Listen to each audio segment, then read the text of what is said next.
Tampang pelaku yang culik anak 13 tahun, kaki dihadiahi timah panas.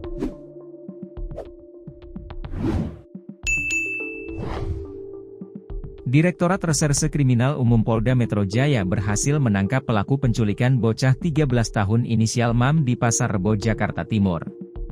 Peristiwa penangkapan di Jalan Kampung Asam RT Januari 01 Kelurahan Cijantung, Kecamatan Pasar Rebo, Jakarta Timur, Selasa, 15 April 2025. Kasubdit Resmob Ditreskrimum Polda Metro Jaya AKBP Resafiardi Marasabesi menuturkan kronologi penangkapan tersangka setelah tim penyelidikan mengumpulkan informasi. Selanjutnya tim melakukan serangkaian olah TKP, observasi, terhadap saksi di sekitar TKP serta melakukan penelusuran CCTV jalur datang dan pergi pelaku. Berdasarkan analisa kepolisian dicocokkan dengan rekaman CCTV yang ada, tim berhasil mengidentifikasi keberadaan pelaku, ucap Resa kepada wartawan, Rabu, 16 April 2025. Pada Selasa, 15 April 2025, sekitar pukul 14 WIB, tim berhasil mengamankan tersangka berikut dengan korban. Resa menuturkan tersangka melakukan perlawanan dan melarikan diri saat ditangkap. Hal itu membuat petugas mengambil tindakan tegas terukur berupa tembakan di bagian kaki. Pelaku serta korban dibawa ke Subdit Resmob Polda Metro Jaya untuk pemeriksaan lebih lanjut, tandasnya.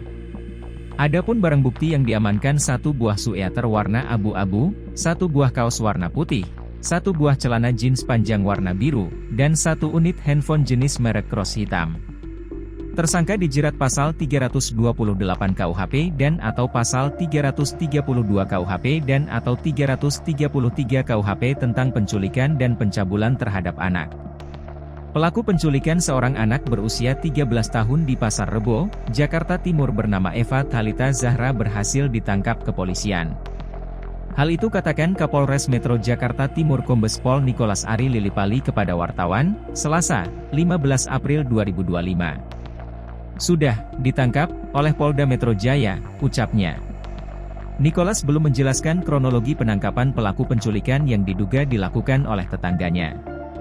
Pun begitu terkait identitas pelaku yang saat ini sudah diamankan.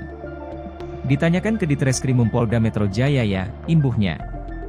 Berdasarkan informasi yang tersebar di media sosial, korban kali terakhir terlihat di rumah kontrakannya pada Kamis, 10 April 2025.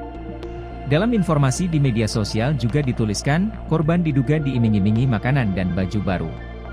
Sementara Kasat Reskrim Polres Metro Jakarta Timur, AKBP Armunanto Hutahayan menuturkan penyidik sudah memintai keterangan dari sejumlah saksi. Pihaknya juga memeriksa CCTV yang terpasang di sekitar lokasi.